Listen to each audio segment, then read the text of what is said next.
All right. Well, welcome everybody to this episode of this unbelievable life. And with me today is my dear friend, Jaimie Sheth from the JD Sheth Foundation.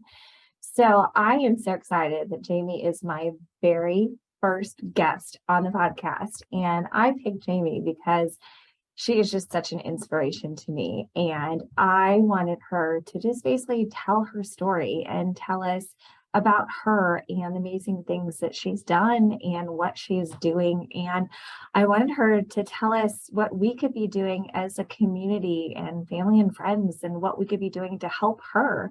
So I'm basically just going to let Jaimie take it away and just kind of fill us in. And again, I want to know about her and what has led her to this point, but also what we can be doing to be a part of her story and what we can be doing to impact not only our community, but she's making an impact around the globe. So Jaimie, take it away. Well, first of all, thank you for having me. So I'm going to tell you a little bit about myself and then a little bit about the foundation and how we got started. So I'm originally from Chicago. I grew up there till I was about 12 years old, and then I moved to Evansville. I can consider Evansville my home. I grew up here, went through university, and then I moved to Los Angeles. My previous career was in physical therapy. So I worked at UCLA Medical Center for 5 years, and then I transitioned to independent contracting with my focus being on geriatrics. In May of 2019, I retired. I moved back to Evansville, primarily because my mom was not well. My foundation is incorporated in Indiana, so our domestic focus is Southwest Indiana. And I was able to take care of my mom for the last year and a half of her life. So it was a great move for me. And I really felt like Evansville is, at some point, I wanted to move back to Evansville. So it was kind of the perfect timing. My foundation was actually started in 2010 through some work that I had done in Cambodia in 2008 and 2009. The inspiration for the foundation actually started in 2006 when I went to India with my mom. She was actually a Burmese refugee. During World War II, she had to flee Burma. So the women and children had to walk to India. So I wanted to kind of see where she grew up, the church that she went to, that she spoke. So she went there every day. So she just loved going there. Also the school that she went to. So the things that I really focused on were just the lack of affordable housing,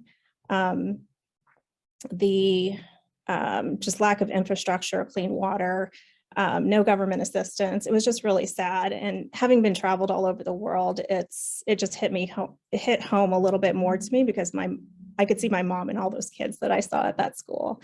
So I just felt like I could really make a difference. And a couple of years later, I just started researching NGOs and I said, you know what, I'm going to build a school. Education is really important to me. So I ended up building a school in Cambodia in 2009. And then I went to go see those kids and see the school. And I really just was like, this is what I love to do. So in 2010, that's when I started my foundation, and it was solely global. I just picked a project every year for 5 years and I funded it. And then in 2015, I just felt like I could do more. So I incorporated in Indiana and I got my 501c3. We are project-based. So we've been doing projects since 2015 globally and then domestically here in Evansville. A little bit outside of Evansville, some in Southwest Indiana, but our main focus is Evansville. Our mission is education, health, and well-being and sustainability. We have 5 pillars. One's affordable and secure housing. Our second one is school construction and renovations. Our third is clean water initiatives and sanitation. Our fourth is energy efficiency and food security. So we are project-based and we solely do infrastructure. So that's kind of what we do. How did your time in Los Angeles impact you? So it being such a large city, coming back to Evansville was definitely different. That Los Angeles impacted me, just the extreme poverty. And it's gotten worse in the last decade. So seeing that go from what people consider South LA being very crime ridden and the homeless population being huge. I lived in the valley. And so seeing that creeping into the valley was very hard to see.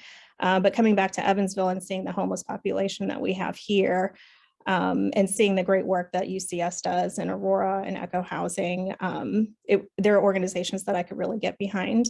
But yeah, it made me sad to see the amount of the population that we have and the homeless population here. So here in Evansville, we've worked with Evansville Christian Life Center this year. So we're really happy to support one of their initiatives. We've worked with Binding Threads globally.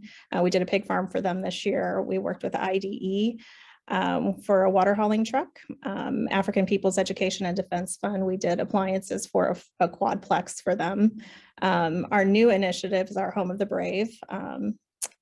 Project that we're doing it's a veteran housing project. We're building 3 homes for 3 honorably discharged veterans in the Evansville community. We broke ground last week, and the infrastructure should be done by January, February this year. So affordable housing was a big thing for us. We built 23 homes globally in 2 different countries, so we wanted to bring that back home. And school construction next year, we're not necessarily going to construct schools here, but we're going to renovate classrooms in the 3rd and the 4th wards. So that's kind of exciting. But yeah, we partner with other nonprofits to make greater change in the communities that we serve. So locally, we've worked with Tri-State Food Bank, United Caring Services, Echo Housing, the Gresham House, and Lucas Place 2, United Methodist Youth Home, Mission of Grace. I mean, the list goes on. So we are a very collaborative organization. Okay. So if anyone wants to help your organization, what are we looking at in terms of the fundraisers that you do each year, or if someone wants to make a monetary donation just anytime during the year, how do they reach out? How do they get involved? What do they do? You can definitely reach out to us through our website. It's very informative and it's updated weekly. So if you have any questions, I encourage people to go to our website. You can email us. All of our information is on there. Ways to support us is, donation wise, that's how nonprofits run. That sustainability piece of donations coming through, we really appreciate that. Over 90% of your donations will be going towards funding projects. We do not have a staff, so volunteerism is very important to us, including myself. We have a board of directors of 7 members, but we need a lot of help. So advocacy is a third way you can support us, and just getting the word out in the projects that we do, specifically to people that are in your circles that we might not have that reach to. One last message for everybody, what would that be? I really encourage people to figure out what their passion is and to go for it. Try to find the organizations that you love. If you love animals, find the organizations that support animals. Not everybody supports my foundation, and I'm totally fine with that. Your passion might not be infrastructure, but you're going to be a huge advocate for whatever organization it is out there that you have a passion for, because you're going to be 100%. Our philosophies are we are one, and that every life matters. And so as long as you're making change in your community, then you're being a good steward of that community. Jaimie, thank you so much for being on this episode of This UnBee-lievable Life. We are so grateful for everything that you do for us in this community. Thank you all for listening today. And if you have any questions or feedback, by all means, shoot us an email or a text. Thank you all for listening.